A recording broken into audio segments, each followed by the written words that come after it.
Choisis un travail que tu aimes et tu n'auras pas à travailler un seul jour de ta vie. On la connaît tous, cette citation de Confucius. À moi, elle m'a toujours fait réfléchir sur la relation, parfois peu saine, que l'homme a avec le travail. Mais bon, ce n'est pas le sujet, ce n'est pas à l'ordre aujourd'hui. Dans tous les cas, ce n'est pas faux, hein. Aimer ce que l'on fait au quotidien est un moteur puissant. C'est ce qui nous donne de l'énergie pour continuer à avancer, apprendre et nous améliorer sans compter nos heures.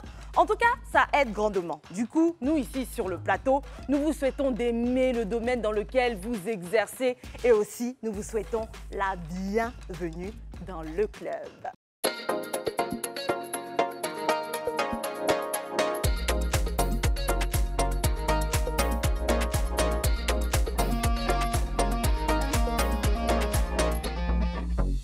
Chez moi, ça ne marche pas comme ça. D'accord. J'ai le tissu, je fais la teinture et c'est la teinture qui me parle, qui m'oriente. Et je reconnais comme ma robe. Et quand j'arrive, je vois que les gens sont en train de...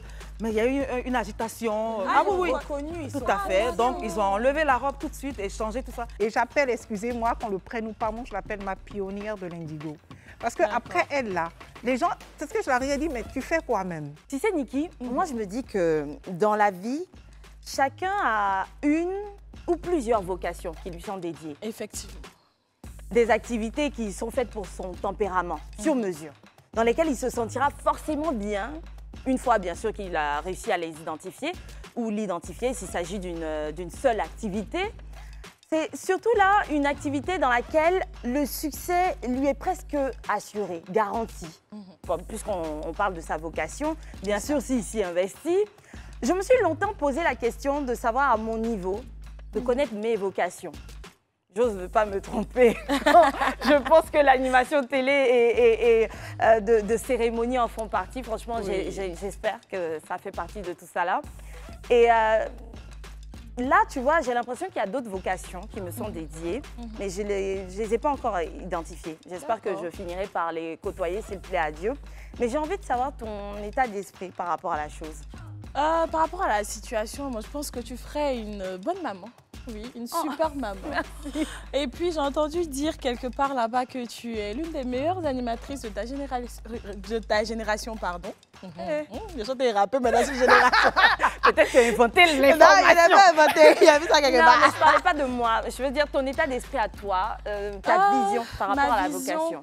Par rapport à la vocation, il fut un temps de ma vie où j'ai pensé que je serais l'une des plus grandes chanteuses de Côte d'Ivoire, à l'instar de Roselyne Layo ou de José, ou même du monde mondial tel que Beyoncé.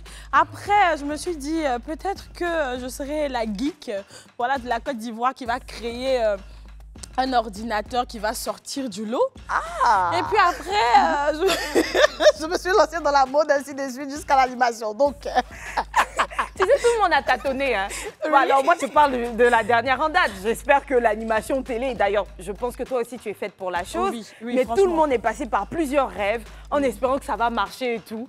Pour moi, la musique, c'est pas trop tard à ton niveau. oui, c'est pas trop tard parce que je peux encore faire Bon. Niki, notre invitée du jour, elle déclare que la mode a donné un sens à sa vie. Really? C'est donc sûrement sa vocation. Peut-être. On va se faire un plaisir de recevoir sur ce plateau Sophie Don, qui va nous partager son histoire. Elle arrive maintenant.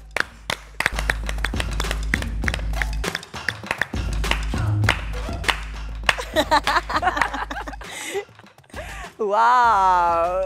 La mode a changé sa vie. Oui. En tant que mannequin, créatrice, on ne sait pas. Mais en tout cas, tu reflètes tout à la fois. Bienvenue, Sophie. Je me permets de te tutoyer parce que nous sommes en famille ici. Oui. Alors, nom, prénom, si tu as des enfants, combien d'enfants, profession, on a tout envie de savoir sur toi. OK.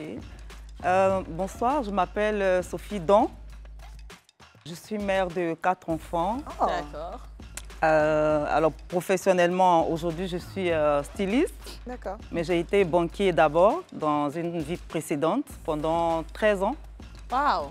Voilà, et je suis styliste depuis environ 10 ans. De façon sérieuse, disons 8 ans, 9 ans, mais 10 ans que j'ai commencé à faire autre chose que la banque. Tu vois, je le prends De la pas mal. banque à la Je le prends mode. pas mal parce que ma propre mère est toute petite de taille. Mais on dit que les personnes de petite taille sont comme des boîtes à surprises. Aujourd'hui, elle nous parle de mode et de banque. Deux pôles complètement et diamétralement opposés. Enfin, les gens le penseront ainsi, mais en une seule personne. Tout à C'est fait. incroyable. Ouais. Waouh, waouh, waouh, waouh. Alors, d'accord, aujourd'hui, tu l'as compris, Niki, du coup, on parle de mode. J'aimerais bien que chacune réussisse sur le plateau, chacune sur le plateau, dont moi, réussisse à identifier son style vestimentaire. Et puis, bien avant cela, qu'elle tente de définir ce que c'est que la mode, selon elle. On va commencer par toi. Oui. Non, non, non, toi, tu as la bonne réponse. On va commencer par Niki. Bah, moi, d'accord. Pour moi, la mode, c'est un état d'esprit. Voilà. D'accord. Parce que j'ai jamais suivi de tendance mode, j'ai jamais voulu être à la mode. J'ai toujours voulu être la mode. Voilà, donc pour moi, la mode, c'est un état d'esprit. Voilà. Sans prétention aucune. Alors, un autre style vestimentaire en dehors de la télé. Comment tu décrirais le tien? Je décrirais le mien comme un style casual chic. D'accord. Voilà. J'aime tout ce Style de qui est vie, style de ville, décontracté, décontracté, mais en même chic. temps sexy et chic, tu vois. Donc en dehors de la télé, c'est pépère, c'est tranquille. D'accord. Pour ma définition de la mode, j'arrive pas à avoir une définition subjective comme la tienne. Parce que je me dis qu'on dit la mode, c'est quelque chose de, c'est une notion générale. D'accord. Donc c'est la manière d'aborder le style vestimentaire, c'est la tendance vestimentaire qui appartient à une période donnée, à une communauté donnée. Maintenant, c'est vrai que dans celle-ci, les éléments vont peut-être l'adapter ou certains même ne vont pas suivre la mode, mais je reste sur cette définition-là de la mode, la mode. J'arrive pas à dire la mode d'une personne, je parle de style vestimentaire quand je veux parler de quelque chose qui est propre à un individu. Maintenant, pour mon style vestimentaire personnel, donc pas ma mode, mon style vestimentaire de tous les jours, je dirais qu'il est très, très, très, très basique. Il est banal. Je m'habille en fonction... Non, moi, je prends pas beaucoup de risques. Hein. Non, il y a des gens... Regarde par exemple, la jeune Ayane, que j'adore, cette chanteuse, elle prend des risques. Elle, oh, salut, va, elle est là, elle est assise. Tu es en train de... Elle met des casseroles sur sa tête, tu vas trouver que ça fait casquette troll. Tu vois? Non, mais moi, je mets une casserole sur le matin, j'aurais l'impression que je me rends, je sais pas moi, à Halloween ou un truc comme ça. Donc moi, je prends pas de risques. Je porte des chemisiers, je porte des hauts, des jeans. Donc, bon, j'ai l'impression que je suis très basique. Non, ton style est tout sauf basique. Hein. Franchement, tu nous sors des trucs. Tu veux qu'on fouine un peu ton Instagram ici? Tu nous sors des trucs souvent. C'est parce que j'ai la chance de chiner et d'acheter dans des boutiques, des enseignes qui me proposent des choses jolies. Sinon, vraiment, je prends jeans. Je pense après le jean, c'est joli, c'est ça. Enfin, mais si tu insistes, je prends. Ouais. On a trop fait d'autres. Atalakou. À ton tour, toi, la professionnelle de mode, sans identifier pour l'instant hein, ce que tu fais exactement dans le domaine, comment est-ce que tu décrirais le mot mode d'abord et puis ton style vestimentaire? Alors, je ne sais pas, pour moi, mode, c'est, comme tu as dit tout à l'heure, c'est une notion un peu vague, un peu générale. Il y a la mode selon la période, il y a la mode selon le pays, il y a la mode selon, quelquefois même, la couleur de peau. Voilà, il faut considérer tout ça. Après, la mode, c'est quelque chose qui s'insère dans le temps. Selon la période qu'on vit, il y a des choses qui viennent. Voilà, oui, exactement. Trends, il y a des, voilà, il y a des tendances qui viennent et il y a des mêmes choses, des choses qui reviennent souvent. C'est tout ça qui fait la mode. Après, le style et mode, c'est pas pareil aussi. C'est pas pareil. C'est pas du tout Mais pareil, du coup, toi, quelle est la mode que tu suis? Parce qu'on ne sait pas où est-ce que tu vis déjà. Ici à Abidjan? Oui. En tout cas, à Abidjan, ici, il y a plein de modes. On suit pour les Tétois, on suit pour les Ivoiriens. Bah, justement, Abidjan c'est un carrefour. Abidjan, c'est le lieu où on rencontre toutes les nationalités. Exactement. Voilà, par rapport à certains pays, que ce soit... et dans la mode même, il y a la mode vestimentaire, il y a la mode architecturale, il y a toutes sortes de choses. Et la Côte d'Ivoire, c'est le pays qui accueille le monde entier et qui prend un peu de partout. Et quelquefois même, je pense qu'on est plus tendance même que ceux qui ont créé le truc. Quoi. Exactement. Parce que les Ivoiriens et les Ivoiriennes... on aime s'approprier, on aime tellement l'humer. Voilà. Vous avez essayé de l'hospitaliser. Voilà. L'hospitalité, c'est complètement tout avec les Ivoiriens. Donc, et la mode, et la nourriture, mais c'est complètement tout. Et les Ivoiriens, je pense que c'est la on dit que Paris est la capitale de la mode, mais je pense qu'après Paris, c'est Abidjan. Ça s'applaudit quand Paris est la capitale de la mode et la Côte d'Ivoire est l'application de cette mode. Voilà. On a fait le Voilà. Non, mais tout à fait, c'est tout à fait ça. Parce qu'il n'y a pas plus tendance que les Ivoiriens, que les Ivoiriennes. Mais oui, voilà. nous sommes tendance, même sur le plateau du club. Là, je porte une magnifique robe de chez Gigi Création. Tout à fait, c'est magnifique. Oui, ma robe. Tu veux dire quoi?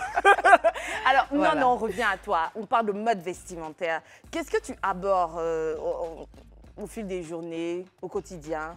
Je ne sais pas comment me décrire, moi. Je ne saurais pas le faire. C'est ethnique, comme là? Oui, ethnique, parce que ce qu'on fait... Bon, alors sans aller dans ce que je fais, moi, pour l'instant. Pour rester vague, moi, je pourrais porter tout ce que vous trouvez dans la mode, sauf le maxi. Pourquoi? Parce que je ne suis pas grande. Pour les grandes maxi? Je trouve que je suis un peu trop petite pour porter des maxi et c'est vraiment pas mon truc. Attends, maxi, là, c'est le pagne ou c'est le modèle? Non, c'est le modèle. Oui. En Côte d'Ivoire, quand on dit maxi, c'est pas une maxi qui descend comme ça. Voilà. Non, c'est vraiment pas mon truc. Okay. À part ça, je porte toutes sortes de choses. Après, Sophie, moi, je dirais que tu n'as pas, comment on appelle ça, tu suis ton mouvement, en fait. Tu n'as pas de restrictions. Tu t'habilles selon ta morphologie. Ah oui, selon ma morphologie et selon peut-être l'endroit où je dois aller, selon l'occasion. Je peux être sexy sans jamais être vulgaire, parce que ça, c'est la base. Voilà, jamais de la vie. Je peux... quand j'étais beaucoup plus jeune, je portais des choses des trucs très courts. Et avec le temps, un peu moins. Je peux être sexy, mais je peux suggérer sans montrer. Voilà, pour moi, la classe, c'est ça. Ouais. Voilà. Classe, il faut être classe sans être vulgaire. On peut suggérer sans montrer. Mais on suggère quoi? Tout ce qu'on a qu'on veut mettre en valeur. Ces atouts en valeur. Ces atouts. Et la femme est coquette. Exactement. Il faut identifier ses points forts. Et puis les mettre devant. Et puis les mettre en avant. Voilà, c'est ça, suggérer. Moi, je portais des choses courtes, mais sans aller jusqu'à un certain niveau, parce que je veux montrer mes jambes, parce que je veux montrer un petit bout de chair et tout, mais sans montrer complètement tout. Voilà. Mais après, moi, quand j'entends tout ça, je me demande, mais attends, comment on peut faire 13 ans à la banque et puis 10 ans dans la mode? C'est-à-dire que comment t'es venu ton amour pour la mode déjà? Alors, moi, je suis vraiment ce qu'on appelle la personnalité atypique. J'ai eu un parcours très atypique parce que j'ai fait des études de secrétariat médical à l'INSET de Yamoussoukro. Voilà. Et après ça, je suis tombée... Oui, tout à fait. Je suis tombée dans la banque. Dès que j'ai fini mes études, en fait, je n'ai pas eu le temps de pratiquer mon métier. Et je suis tombée dans la banque comme ça. Et quand je suis arrivée à la banque, ben, évidemment, j'ai appris un peu sur le tas, mais j'ai fait des diplômes pendant que j'étais là. Et j'ai assez vite franchi les étapes parce que, à force de travail, voilà, j'ai commencé par le Telex, le Standard, mais j'ai fait à peine 2 ans qu'on m'a ramené au service clientèle. Et c'est là que j'ai fait pratiquement toute ma carrière. Donc, à la banque, j'ai franchi toutes les étapes de la banque. J'ai fait des diplômes. J'ai fait le service clientèle, j'ai été responsable du service clientèle, j'ai été chargée de compte. Et mon dernier poste, c'était chef d'agence. Voilà, pour vous dire que voilà, mon parcours est assez atypique. Et de la banque, quand j'ai fini, ce n'était pas transition vers la mode en tant que telle, parce que pendant que je travaillais à la banque, j'avais une boutique de prêt-à-porter déjà à l'époque. Voilà. Et je faisais des vêtements de femmes enceintes, ce qui était, on était peut-être 2 seulement à Abidjan à le faire. Voilà, donc j'ai eu le nez creux, j'ai fait ça, femme enceinte. Après, j'ai habillé les enfants, des bébés jusqu'aux adolescents. Ça date de quelle époque, période? Alors, disons, la boutique, je l'ai ouverte en 2000, quand mon fils est né, alors donc en 2005. En 2005. 2005. Et j'étais à la banque déjà. Encore en banque? Ah oui, j'étais à la banque déjà. Donc, je faisais les deux parallèlement. Pendant combien d'années? Alors, la boutique a tenu de 2005 à 2008, je crois. 2009, à peu près, voilà. Donc, pendant 4 ans. Voilà, 4 ans, 5 ans à peu près. Je ne suis pas très date, mais à peu près 5 ans. Mais tu étais toujours en banque? Ah, tout à fait, j'étais toujours en banque. Et du coup, quand tu dis la boutique a tenu, c'est qu'il y a eu fermeture à un moment donné? Oui, un moment, j'ai fermé parce que la boutique était au plateau et on a traversé une crise, la crise politique, là, oui, qui faisait 2009, que exactement, le plateau ne marchant plus, on a dû déménager. Et j'ai fait la transition entre le prêt-à-porter importé et la création d'une ligne de vêtements moi-même. Que tu confectionnes, voilà. D'accord. Donc, pendant que la boutique était là, j'ai commencé à introduire petit à petit ce que je faisais. À toi. Et puis après, j'ai complètement laissé tomber le prêt-à-porter importé. Tu dis que jusqu'en 2009, tu as dû arrêter puisque la boutique a dû fermer, mais tu travaillais en banque. Oui. Est-ce que, également à cause de la crise, tu as dû arrêter ton boulot en banque? Ou du moins, ça a continué combien de temps après la fermeture de la boutique? Alors, la boutique n'a pas fermé en tant que telle. J'ai arrêté d'importer des vêtements. Ah, d'accord. Voilà, donc pendant que la boutique existait, j'ai commencé à faire ce que je fais maintenant. Mais tu l'as délocalisé du plateau? Exactement. Okay. Du plateau, on est allé à Cocody. Et puis, donc là-bas, petit à petit, j'ai complètement arrêté d'importer des vêtements. Donc, j'ai carrément lancé ma ligne de vêtements. Et pendant ce temps, je travaillais, mais j'ai arrêté de travailler à la banque en 2009. En 2009, oui, en 2009. Et après ça, je suis tombée enceinte. Donc, j'ai plus eu envie de reprendre le boulot parce que j'étais habituée à dormir, me lever à 9h du matin. Voilà, à partir de 9h, on commence à coudre. Oui, oui. Le truc, c'est que coudre, je ne sais même pas coudre, moi. Tu dessines, tu conceptualises le modèle. Voilà. Et puis, tu as une véritable équipe qui se met à l'œuvre. Exactement, exactement. Et ce que nous, on fait, c'est qu'on va plus loin. C'est de la teinture qu'on fait, en fait. On fait de la teinture, on teint nos habits nous-mêmes. Ce n'est pas des tissus achetés. On fait la teinture nous-mêmes. Donc, c'est tout un processus du début à la fin qu'on fait, quoi. Je te vois porter un vêtement teint. Je vois de l'indigo. Mon œil d'experte. Oui, c'est ça. C'est de l'indigo. C'est beau. Le scanner d'Esther. C'est vous qui faites ça? Oui, oui, tout à fait. C'était quoi le nom de la boutique dans le temps? Et s'il a changé, c'est quoi le nom maintenant? Alors, à l'époque, ça s'appelait 9 mois et plus. C'est chic. Oui, c'était chic, ouais, j'avoue. Non, c'était chic parce qu'on prenait la femme de sa grossesse jusqu'à ce qu'elle accouche, que le bébé marche, qu'il grandisse et qu'après, elle commence à se saper encore, etc. Donc, en général, elle tombe encore enceinte. Donc, oui, elle revient. Voilà. Donc, on a gardé des clientes comme ça pendant des années. Donc, voilà, ça s'appelait 9 mois et plus. Mais après, qu'est-ce qui a créé le déclic pour juste habiller que les femmes enceintes? Est-ce que c'était en rapport avec toi-même ta grossesse ou c'était autre chose? Oui, un peu, parce que avant d'ouvrir ça, j'avais déjà eu un bébé avant. Et je suis... c'est qu'enceinte, les grandes robes, c'est pas mon truc. Moi, j'étais tout le temps... Plaquée. Plaquée, donc les robes tricot avec le ventre. Mais tout le monde disait toujours, mais ton ventre... Ben non, c'est mon style. J'avais toujours le ventre bien emballé et tout ça. Et on avait du mal à trouver des pantalons, des choses comme ça. Aujourd'hui, il y en a plein. Ce n'était pas la même époque. Voilà, on avait du mal à trouver. Puis je me suis dit, mais tiens, voilà un secteur à explorer. Parce que je veux être à l'aise quand je suis enceinte, je vais aller au travail. Mais toi, tu les prenais où, tes pantalons? En France. Tu avais vu à l'étranger, là où il y a la gaine exactement. Ouais, donc, c'est en France que j'allais, je prenais mes vêtements. Et c'était beaucoup de vêtements tricot pour laisser la femme respirer, tout ça. Des sous-vêtements, voilà, la lingerie pour femmes enceintes. Des choses qu'on ne trouvait pas ici, en fait. Voilà, donc, c'est ça qu'on a fait pendant des années. Et puis après, quand tu as décidé de quitter la banque, que tu as décidé de lancer ta propre ligne de vêtements et tout, confectionnés à la main, à l'indigo, quelles ont été les étapes pour toi? Alors, la première étape déjà, c'est que quand j'ai quitté la banque, j'étais arrivée à une période où j'étais très fatiguée. D'accord. Parce que j'avais commencé à travailler très jeune, à 23 ans, et responsable très tôt dans la banque. Donc, je saturais. À un moment, voilà, mon dernier poste, c'était très fatigant, stressant. Donc, je me suis donné comme une pause à faire. Et dans la Mérité. pause, pour reprendre après. Mais après la pause, je n'ai pas pu reprendre parce que dans la pause, je suis tombée enceinte. Chic pause, hein? Voilà, chic pause. J'ai fait un bébé dedans et je n'avais plus l'envie de reprendre parce que c'était énormément de stress au travail. Énormément de stress. Et voilà, ça me faisait 3 bébés, 3 enfants. Il fallait gérer parce que mon mari, il n'avait pas le temps et tout. Il fallait quelqu'un pour s'occuper de tous ces enfants-là. Et je n'ai pas voulu reprendre.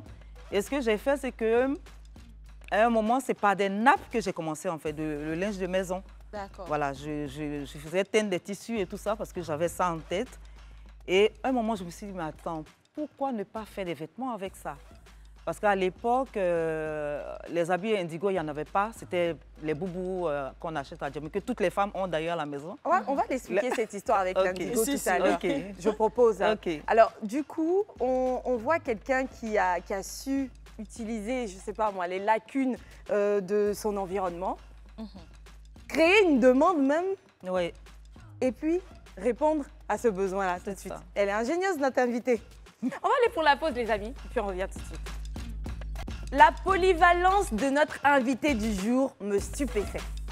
Elle a des notions en médecine, elle s'y connaît dans la communication, elle maîtrise les chiffres quand même, et aujourd'hui, elle est professionnelle de la mode. Sophie Don.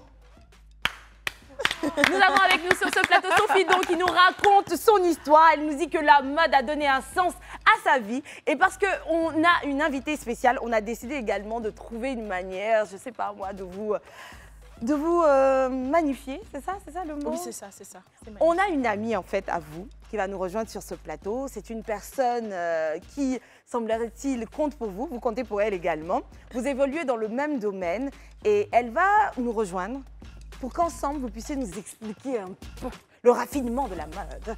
On va recevoir sur ce plateau une invitée qu'on a déjà reçue une fois à la saison précédente, Tata Maryse.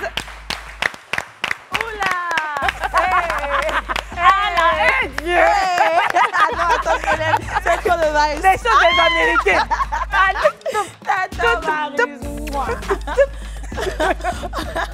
Elle a trop de peps. Trop. Merci Tata. Merci beaucoup. Tata Maryse, je ne sais pas si Sophie, coucou. Je ne sais pas si ton amie Sophie nous vend une autre image, mais j'ai l'impression que vous êtes d'énergie différente. Elle est plutôt calme. Et puis toi, Tata Maryse, tu es le feu. En fait, Ce sont les contraires qui s'ajoutent. Voilà, on se complète. Vous êtes super elle est calme. complémentaires. Elle est calme. Bah oui, je suis calme. Voilà, Qu'est-ce que j'ai vu? Elle est calme. On sait que c'est pas totalement ça. Ce sont les opposés qui s'attirent. Ce sont les opposés. En fait, je vous raconte la petite histoire. Moi, j'ai envie de savoir, en plus de la petite histoire, si elle peut inclure comment est-ce que vous êtes rencontrés. C'est ça. Ouais, vas-y. Alors, comment on s'est rencontrés?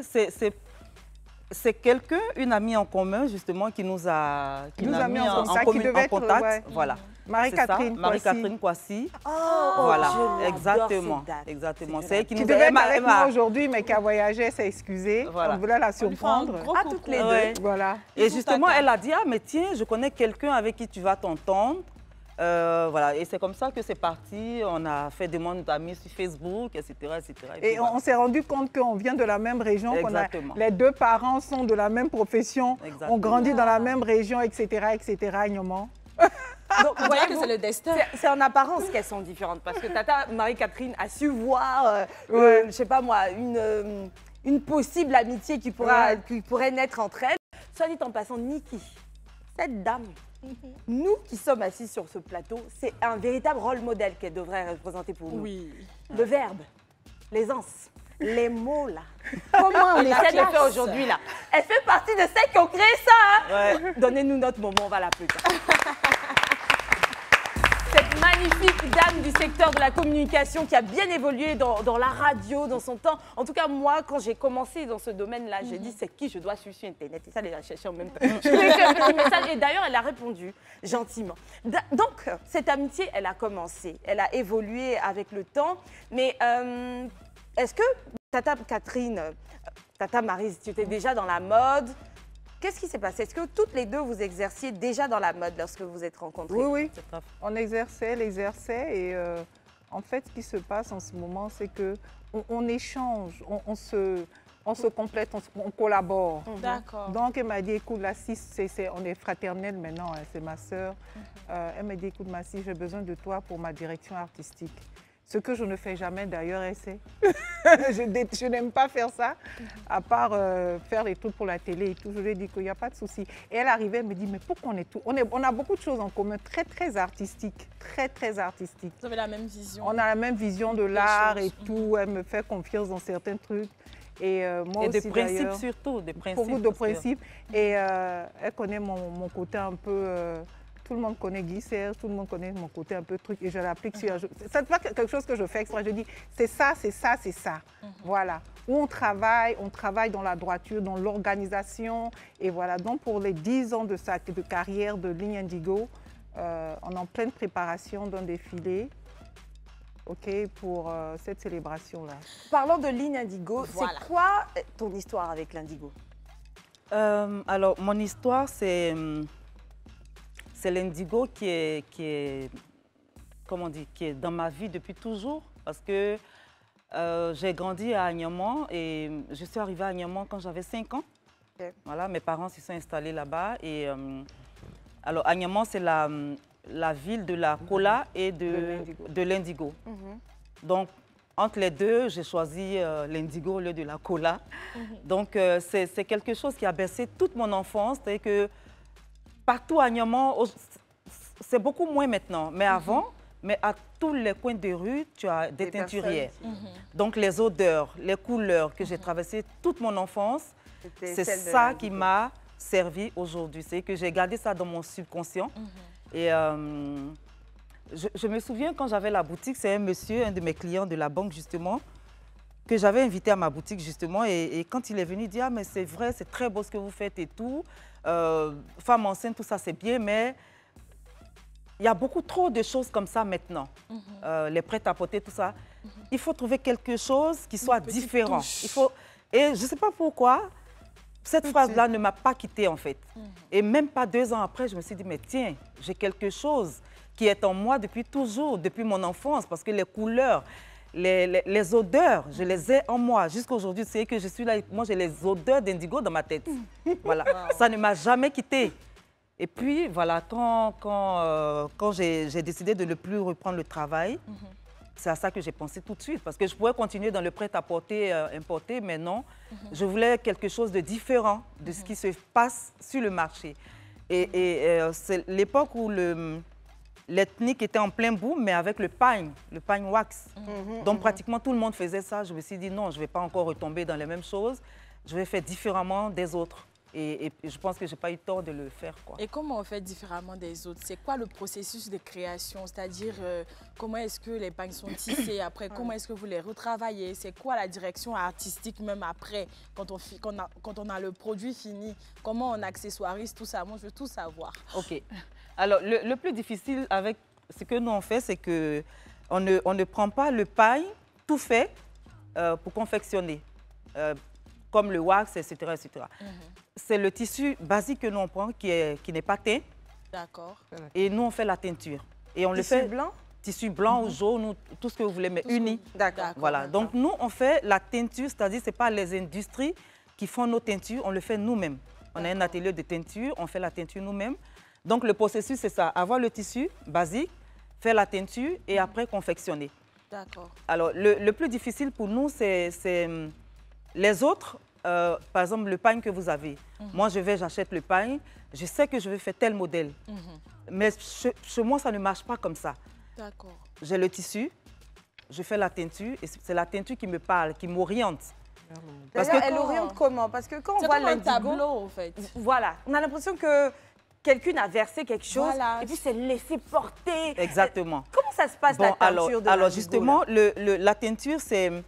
Quelquefois, on a une idée en tête et la teinture décide de faire ce qu'elle veut. Parce que c'est comme un être vivant. C'est de l'eau, c'est une couleur, mais qui s'insère où elle veut. Donc moi, je peux avoir dans ma tête, je peux par exemple faire une robe aujourd'hui, et puis toi, tu veux la robe, tu me dis, ah tiens, je veux ce que tu as fait avec les mêmes couleurs. Je ne peux pas le faire. Donc, je ne vais pas te promettre que je vais le faire. Donc, quand je fais le tissu qui sort peut m'inspirer autre chose. D'accord. Donc, voilà, le plus difficile pour nous, c'est ça. On est en permanence en train d'aller dans... comme si on partait un peu dans tous les sens, mais ce n'est pas tous les sens. C'est l'inspiration qui nous porte, c'est le tissu qui nous porte, en fait. En fait, c'est la teinture qui vous guide. C'est la teinture qui me guide. Parce que moi, je peux décider que je vais faire telle chose. Et puis, quand la teinture sort, je vois plutôt autre chose. Donc, je ne fais plus, je fais autre chose. Et donc, notre processus, quelquefois, est un peu plus long que celles qui prennent juste du pagne et qui font tel ou tel modèle. Mais le Voilà. processus, je veux mieux le comprendre. Quand tu dis ça sort d'où? Quand le tissu sort, il sort d'où le tissu? Quand je dis sort, c'est-à-dire que quand on fait la teinture, les motifs qu'on obtient. Je comprends. En fait, en gros, ce que je voudrais dire, c'est est-ce qu'on trempe le tissu dans une substance ou est-ce qu'on la verse, cette substance, sur le tissu? Ça dépend. On peut aller dans ce qu'on veut. On peut chacun. tremper, on peut verser, on peut jeter. Parce que... C'est comme ça que je disais que c'est comme de l'art, en fait. C'est comme non, une tout à toile, fait. Ah non, tout à fait. sur laquelle on J'imagine jette. à quoi ressemble son atelier. Mais, et alors, il y a notre boss qui est Patéo. Lui, l'indigo qu'il faisait, c'est exactement ce qu'elle a dit. Il jette l'encre, il jette la teinture. C'est pas la même Je vais chose. mettre là pour Voilà. voir ça. Donc, Jeter d'encre. donc, ils ont le tissu, je crois qu'ils ont un balai, et ils jettent sur le tissu, en fait. Mais ça, c'est... Je ne sais pas trop où il a vu ça, ou est-ce que... Voilà. Mais lui, c'est vraiment ce qu'il Attends, faisait. Sophie, avant de continuer, est-ce que je peux venir faire un stage dans ton atelier? J'ai envie de Attends, mais tu crois que quand j'ai posé la question, c'est pour toi? Non, je suis désolée, j'ai demandé à toi. Donc, à ton niveau, tu fais quoi? Tu trempes ou bien tu jettes? Je fais ce que je veux. Selon l'inspiration. Selon ce que ça l'inspiration, m'inspire, ce que je... Parce que ce qu'on fait, c'est... Quand je dis inspiration, c'est vraiment pas pour se donner un genre, mais c'est vraiment quelquefois, moi je peux te voir et puis tu peux m'inspirer quelque chose. Ou alors je peux voir, je sais pas moi, des nuages, des feuillages qui peuvent m'inspirer des choses. Donc je peux faire des tissus pour m'approcher de ce que j'ai vu. Mais je ne vais pas obtenir la même chose parce que ce n'est pas les mêmes colorations de la nature, c'est pas pareil. Mais voilà, c'est tout ça qui nous inspire. Et puis l'effet de surprise, je pense qu'il fait plaisir dans un certain sens. Ah, mais quand on sort le tissu, mon Dieu, je vous dis pas, c'est magnifique. Après, j'ai envie de lui poser une question, mais je pense que j'ai déjà la réponse. Donc, Sophie, Laquelle? qu'est-ce qui te plaît dans ce métier de la mode là? Ce qui me plaît dans le métier, c'est me réinventer tous les jours. Voilà, j'avais la réponse. Mais tous les jours, parce que tous les jours est un autre jour, est un défi, ce serait tellement facile de prendre le wax et confectionner mes vêtements. Ça, c'est le truc le plus... Je ne dis pas ça pour dire que les autres font facile, non, ce n'est pas ce que j'ai dit. Mais ce serait plus reposant. Mais pour moi, ce n'est pas du tout reposant parce que en permanence, il y a le tissu à faire. Voilà, le tissu à faire. Et c'est en permanence, les couleurs qui vous tournent dans la tête en permanence. Comment... Voilà, c'est... Je suppose que Tata Marie, c'est tout ce que tu as écouté, compris d'elle, qui a fait qu'aujourd'hui, tu dis ne jamais avoir fait la direction artistique avant cela, mais tu as décidé de l'aider parce que... Oui, Comment si ça vous se voulez, passe? c'est une collaboration. Moi, voilà pourquoi je l'ai aidé. D'abord, il y a le fait qu'on a beaucoup de choses en commun. La famille, moi, mon père est d'Agnoman. Et j'ai grandi aussi dans le même secteur de l'indigo, de la cola. On avait toutes des petites routes à Agnoman, on allait et tout. Tout à fait. Les pères, papa se connaissent et tout, etc. On s'est rendu compte, oups, c'est comme la famille, entre guillemets. Exactement. Mais moi, ce qui m'a attirée chez Sophie, je vais vous dire, je vais vous raconter une histoire de mon époque. Ceux qui sont de mon époque ont dû connaître Jean Cablan.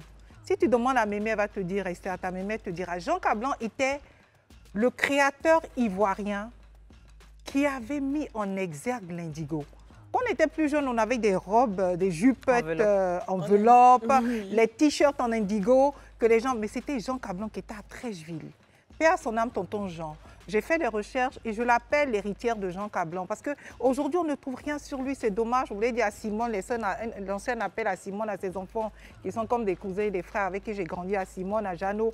Essayez, parce que c'est lui qui avait valorisé. Tout le monde s'habillait chez Jean Cablan à l'indigo. Et à un moment, ça a disparu. Et j'ai vu que c'est Sophie, sans prétention aucune. Combien ça n'a d'années rien à plus voir. tard comme ça? Mais ça, il y a longtemps. Il y a J'avais très quel longtemps. âge? J'avais 10 ans. Oui, il y a longtemps. J'avais 10 ans, oui. Parce que ça, c'est à l'époque, on avait l'indigo à Agnoman. Il était à tout à fait. Trècheville.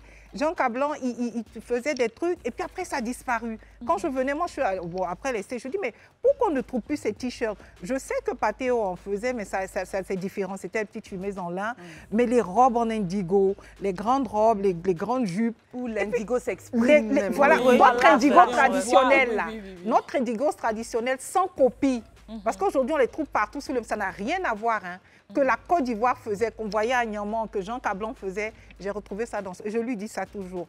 Et j'appelle, excusez-moi, qu'on le prenne ou pas, moi je l'appelle ma pionnière de l'indigo. Parce qu'après elle, là, les gens, c'est ce que je leur ai dit, mais tu fais quoi même? Elle dit, mais je fais comme ça, donc on a nos deux trucs qui se disent, non, fais comme ça. Elle dit, non, moi, on fait comme ça. Tous les matins, on est en bagarre. On fait le point. On fait la bagarre au téléphone en permanence parce qu'elle, c'est vrai qu'elle est artiste, mais elle est un peu carrée dans le travail qu'elle est obligée de faire. Oh, moi, mon esprit se balade. Moi, mon esprit est en permanence en balade. Je n'ai pas le temps de faire des réunions. Je n'ai pas le temps de rendre compte à qui que ce soit parce que mon esprit est en permanence. Voilà. Je décide d'un modèle maintenant, dans les 30 minutes, je change.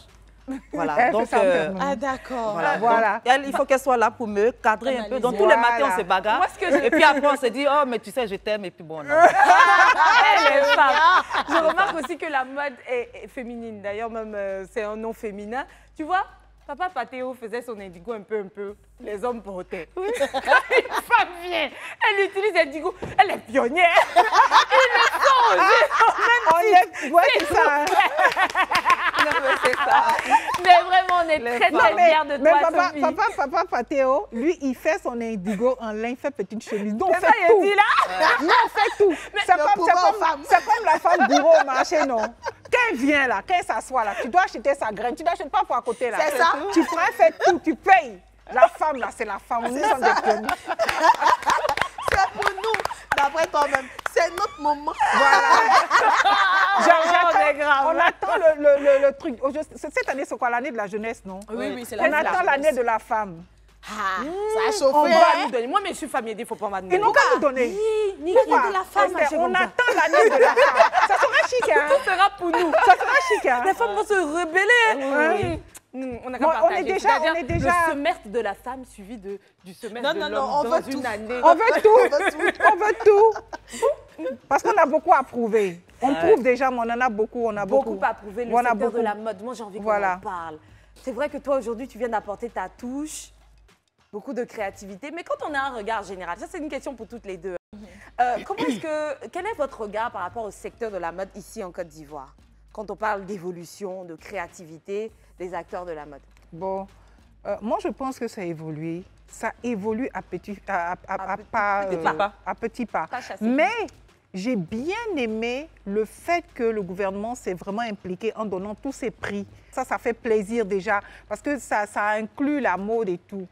La seule chose que je déplore et qu'on en parle souvent, c'est les copies des tissus qu'on nous envoie de l'extérieur. Parce que ça tue le marché, ça tue notre secteur, par exemple, notre identité sur le plan culturel et tout. En fait, moi, ce que je pense, c'est que pour développer quelque chose, c'est tout un processus, toute une organisation où l'État même s'implique.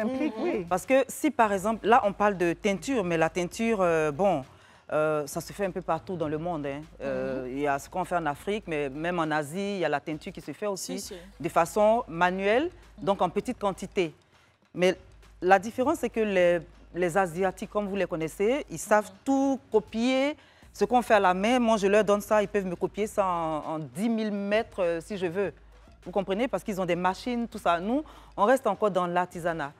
Ça encore, c'est un moins de mal. Mais ce dont elle parle, c'est nos pagnes tissées qui sont faits ici. Aujourd'hui, les pagnes tissées sont en train d'être imitées. Ça vient, je ne peux pas vous dire d'où ça vient, mais c'est une politique assez forte qui doit empêcher ces choses-là de rentrer dans le pays. C'est surtout ça. Comme au Burkina aujourd'hui. Le pagne tissé burkinabé, on ne fait pas n'importe quoi avec ça. L'État a donné son... Je crois que c'est... comment ils appellent? C'est labellisé. C'est labellisé. Voilà. Au point où même leur président le porte. On ne fait pas n'importe quoi avec le pagne burkinabé. Justement, le tissé reste quelque chose qui demeurera précieux. Et donc, qui garde son précieux dans le fait qu'il ne soit pas vu aux quatre coins des rues, qu'il ne soit pas multiplié. Donc, OK, politique pour stopper les copies qui entrent.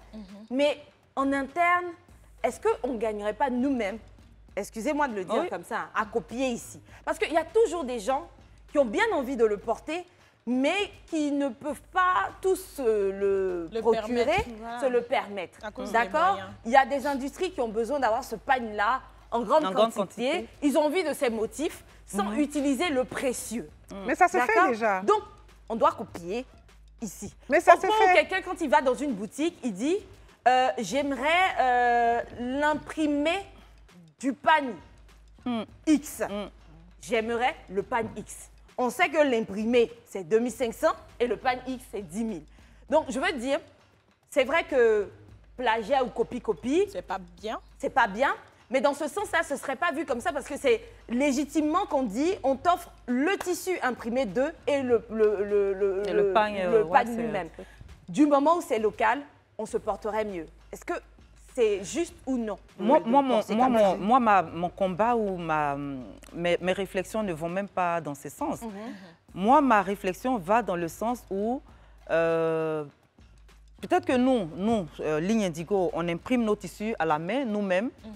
Mais il y a des gens qui achètent le tissu ailleurs, qui peuvent prendre au Burkina, au Mali, en Chine, où ils veulent. Mais moi, mon combat, c'est le fait de voir, par exemple, que Ligne Indigo a fait une robe avec une façon de faire et de retrouver la même chose quelque part. C'est que de poser l'indigo à tel endroit ou sur tel tissu ou sur tel pagne. C'est sorti de ma tête, en fait. Je vous raconte quelque chose. On va écouter cette anecdote juste après le retour de pub. D'accord. C'est avec deux professionnels de la mode que nous sommes aujourd'hui, Tata Maryse et Sophie Bon, qui nous parlent... J'ai dit quoi? Bon. Faut que tu es une bonne femme et tu es quelqu'un de positif, quelqu'un qui nous inspire, dans le bon que nous te suivons. Sophie Bon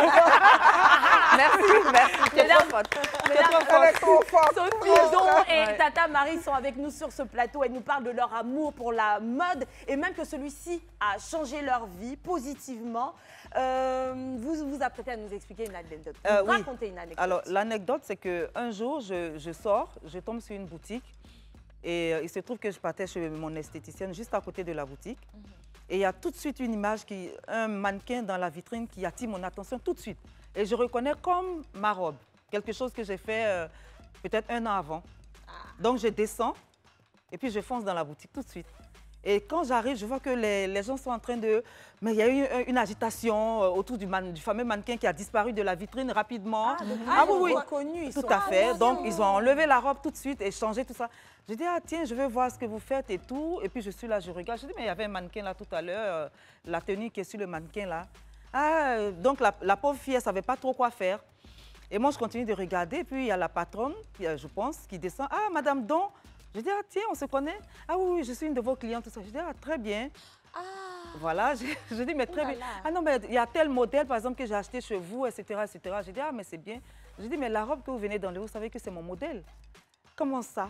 Je dis, si, c'est mon modèle. Non, mais ce n'est pas vous seul qui faites l'indigo, tout ça. Je dis, non, je n'ai jamais dit ça. Moi, si vous regardez ma page, je ne fais jamais ce genre d'histoire sur Internet et tout ça, c'est pas mon... Mais quand même, la façon dont c'est disposé, telle chose ajoutée, rayée autant, quand même. Ah oui, mais c'est pas... Je dis, OK, moi, je ne fais jamais d'histoire avec ces choses-là. Je vais chez mon esthéticienne, je vous laisse... Et puis, je pars. Au moment où je ressors, elle m'appelle doucement avec une petite voix. Là, la voix a changé, là. Ah, venez, s'il vous plaît. Non, vraiment, je vous demande pardon. Parce que si je dis non, je te regarde, je pense que tu as maximum 30 ans. Mais il faut suivre ton inspiration. Parce que là, tu me vois, tu as vu comment tu t'es précipité. Tu vas passer ton temps à faire ça. Chaque fois que tu vas piquer les idées des gens, dès que la personne arrive, voilà, il faut dormir tranquille le soir parce qu'on suit son inspiration. Tu t'inspires, tu fais ton travail et puis voilà. Et elle, je suis passée encore il y a 1 mois, j'ai vu encore que ça va changer, quoi. Après, je pense que ce dont Sophie parle, c'est que, au fait, dans son art, c'est comme si elle créait des tableaux, voilà, qu'elle griffait. Et c'est un peu dérangeant de voir dehors son petit bébé qui a été copié. En train de copier. Voilà. Du coup, moi, j'ai une question. Après, un artiste, il va faire l'instrumental. Enfin, laissons les artistes, parce qu'ici, en Côte d'Ivoire, on ne respecte pas toujours. D'ailleurs, on doit s'y mettre. Je parlais d'artistes musiciens. Un Peintre. Peintre. Ou alors une personne même qui a une idée ingénieuse. Elle va la poser sur papier, elle va la faire reconnaître. Déclarer auprès des autorités compétentes. Comment est-ce que vous, les professionnels de la mode, vous gérez ça? Parce que je veux dire, si à chaque création, on pensait à se rapprocher pour dire, écoutez, les épaulettes sur la gauche avec le petit décolleté, c'est de moi. Donc, quand vous voyez ce modèle, allez, labellisé. Comment ça se passe et qu'est-ce qui fait qu'aujourd'hui, une professionnelle de plus de 20 ans de carrière ne s'y met pas? Est-ce que les autres le font? Comment c'est géré à votre niveau? Moi, d'abord, je voulais répondre à l'autre question que tu avais parlé du pagne. Oui. Localement, ça se fait. Sur le marché, tu peux trouver, sur les tisserands, tu peux trouver le bon kita, le bon pagne baoulé et la copie. Ils le font eux-mêmes. Ça, c'est dans notre culture. D'accord. C'est à cause de ça que quand tu vas chez les grands-mères, il y a des pagnes qu'on ne veut pas que tu touches, qui sont là longtemps, même le pagne dedans. On a fait un truc, la maman est de l'Ouest. Donc, il y a des qualités. Donc, on a déjà cette culture-là ici. Et puis, pour répondre à ça, ça va être difficile en Côte d'Ivoire de ne pas avoir de copie. Vous savez pourquoi? Parce qu'il y en a qui sont nés avec cette inspiration. Je m'excuse, je le dis. Et puis, il y en a qui ne sont pas nés avec. Ah, tonton Marie, voilà. Je vais vous dire, tout le monde ne peut pas être créateur. Moi, je ne peux pas faire l'indigo. Elle a grandi avec sa passion, elle fait l'indigo. Mais moi, je ne peux pas. Moi, quand je lui envoie des trucs, je dessine, je dis, hey, voilà. Elle dit, hey, Marie, toi, ton affaire. Je dis, OK. Mais moi, par exemple, mes bijoux, si vous avez remarqué, comme je fais une parenthèse, ils sont bizarres. Personne ne les copie. J'ai vu, je ne dis même pas le nom. Il y a quelqu'un qui a essayé, mais je l'attends en tournant, entre guillemets, parce que c'est des trucs qu'on ne peut pas copier. Chacun doit avoir son inspiration. Regardons, je dis Gilles Touré. Mais Gilles a été le plus copié dans le pays, qu'on dise la vérité. Il faudra que chacun des créateurs vienne avec leur inspiration. Quand tu as un truc, une boutique de choses, tu ne peux pas être créatrice. On ne se lève pas le matin. Je vous dis, être créateur, là, c'est une inspiration, c'est une force. C'est quelque chose. Comme elle, c'est son métier qu'elle fait, moi, je ne peux pas faire aussi. Je ne peux pas faire ce qu'Esther fait, je ne peux pas faire ce que tu fais. C'est tellement inné, tu donnes quelque chose à Esther, elle va te boum ça sur le plateau. Vous avez vu Connie a tué le truc de la cérémonie. Moi, je ne peux pas le faire. Chacun a son don, chacun a sa passion. Mais le problème chez nous ici, là, on met là, oh, je suis créatrice. Oh, je vais faire le même truc. Pourquoi elle a fait? C'est-à-dire que si tu installes ta boutique, je la taquine parce qu'elle était la première dans la rue. Toute la rue fait de l'indigo. Respectons-nous. Abidjan est grand. La Côte d'Ivoire, c'est grand. Tout le monde se connaît. Respectons les créateurs en tant que créateurs. Tata Maryse, je te comprends. Et ton coup de gueule, on l'a entendu, hein, il résonne jusqu'à Pékin. Et d'ailleurs, à Pékin, il y a des plagieurs. Les copies, ce n'est pas seulement au niveau de la Côte d'Ivoire. Je ne suis pas en train de le justifier. Oui, c'est vrai. Oui. Mais je voudrais dire, je n'ai toujours pas réponse à ma question. Les grandes enseignes mondiales sont copiées. Mais on est là et on sait que c'est la copie d'un tel. Au moins, on le sait. Oui. Parce que légitimement, ce modèle appartient à ce créateur. Et il est certifié. Ce qui m'inquiète aujourd'hui, c'est de ne pas voir, tu as cité de grands noms ivoiriens qui se sont fait copier, mais même moi, je pourrais aller acheter sa création sans savoir qu'elle est sienne. Qu'est-ce que vous faites, vous les professionnels du milieu, pour que finalement, ce soit des créations qu'on reconnaît de vous? Rien du tout. Alors, ce que moi je pense, normalement, il y a des organisations qui sont en place où on peut aller déclarer ses œuvres. Légalement. OAPI et tout ça. Mais je ne connais pas les autres secteurs, mais moi, en tant que créatrice de mode, dans le mois, je peux créer 2-3 modèles. Je ne peux pas aller déclarer tous les modèles chaque fois que je les crée. Pourquoi pas? D'abord, ça coûte de l'argent, mais je pense, hein, quand on est artiste, il y a des choses qu'on n'a même pas le temps de gérer. Il faudrait. Non, je suis d'accord. Je suis complètement d'accord. J'ai quelques modèles qui sont des modèles types que je déclare. Le reste, franchement, moi, je fais la réflexion quelquefois, je me dis, mais Louis Vuitton, le plus grand, il est, comment on les appelle déjà, ceux qui font les sacs? Créateur de bagagerie. C'est le plus copié au monde. Mais il existe toujours. Parce que dans sa tête, ça travaille toujours, ça invente toujours, ça déclare. Pourquoi, selon moi, il existe toujours? Parce qu'il y a des personnes authentiques qui tentent d'acheter seulement ce qui est authentique. Aujourd'hui, si vous déclarez même votre portefeuille, le tout petit, comme le fait Louis Vuitton, il y a des personnes comme moi qui vont refuser d'acheter la copie. Mais quand je ne sais pas quelle est copie et originale, c'est compliqué. Je suis d'accord. Mais la bagagerie, c'est ce que je dis en fait. Non, c'est un esprit qu'on devrait réussir à je suis d'accord avec Esther. Je suis d'accord avec Esther, parce que c'est un esprit qu'on doit avoir. Justement. En principe, si moi j'ai ma ligne de vêtements, c'est enregistré. Moi, je suis enregistrée au stage, je suis enregistrée. Bon, tu me fais, je t'envoie au tribunal. Mais ici, tu vas envoyer quelqu'un au tribunal, on va te dire quoi? J'attends que même Chanel n'a qu'à copier un petit truc Dior, mais puis elle devient milliardaire. Mais ici, tu vas l'emmener, pardon, mais tu vas envoyer. Mais les gens le font, on n'est pas organisé dans le sens, il n'y a pas de police. Regardez, aujourd'hui, ici, moi, je vous dis que aux États-Unis, je ne peux pas acheter une copie de Louis Vuitton. C'est pas possible. Parce que c'est quand je parle à Canal Street que les gens me font ça. Et que je peux acheter une copie exacte de Hermès. Mais ici, on achète. Sophie nous a réservé une surprise parce qu'en étant 10 ans dans la mode, aujourd'hui, elle a décidé de nous proposer quelque chose, Esther. Exactement. On va aller pour un petit défilé de mode indigoïste. Tout petit défilé. Tout petit défilé. Ah non, il n'y en a pas de petit. Ça nous permettra de bien noter les créations de Sophie, dont on attend les mannequins. Maintenant. Oui.